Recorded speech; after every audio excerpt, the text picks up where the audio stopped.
People ask me if I miss home, but home is where the heart is, right? And this is where my husband's family is from, right here in this beautiful bay. I feel really welcome here.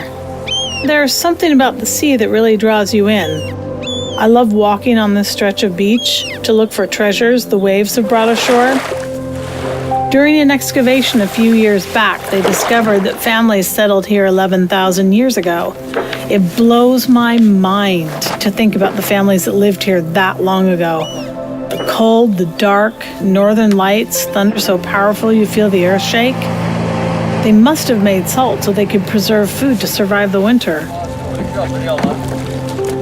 My husband's family has lived in this bay for as long as anyone knows. They've found over 50 Viking graves here, and those resting there might very well be their ancestors. This is where it all started. It was my love of food, food history, being in this specific place. In the boat on a calm day, you can see all the way down to the sandy bottom out here. All of that made me think about salt. Salt is so essential to life. It was on this crab cooker that I made my first batch. I still have samples of it. It's a good reminder of the time and hard work it takes to go from a salt-like substance to the flake salt we make today, that is used by some of the best restaurants in the world. That makes me incredibly proud. The ocean was the highway around here before we became obsessed with moving around on wheels. I know people who find it strange to be dependent on a ferry to get anywhere, but it used to be the opposite.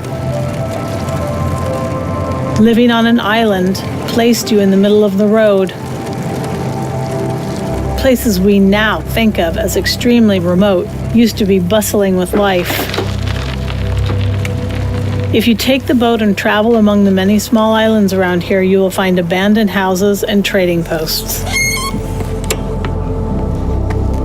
Our factory was such an abandoned building, in bad need of some love and care, some life. The storms blew straight through the walls as we were readying the building for production.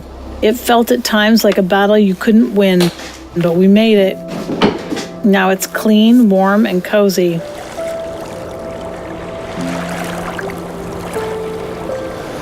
Much of the taste comes from the mineral composition of our clean, cold seawater, but tons of hours went into getting the texture just how I want it.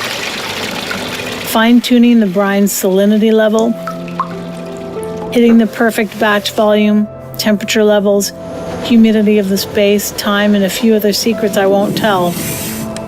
One of the best and most respected chefs in the Nordics right now called it a feminine salt. That's natural, it's made by a woman.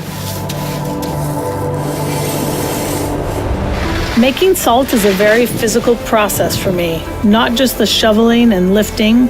With physical, I mean feeling the humidity and the temperature, tasting the salinity in the air.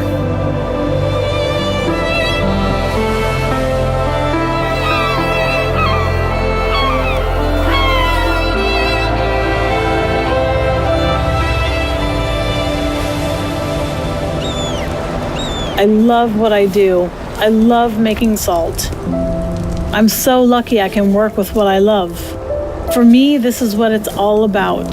When our family gets together at the end of the day to share stories over a meal, the boys have been to school, football, music practice, salt has been harvested, packed, and shipped. That is life. This is life. I know I'm lucky and I'm very thankful.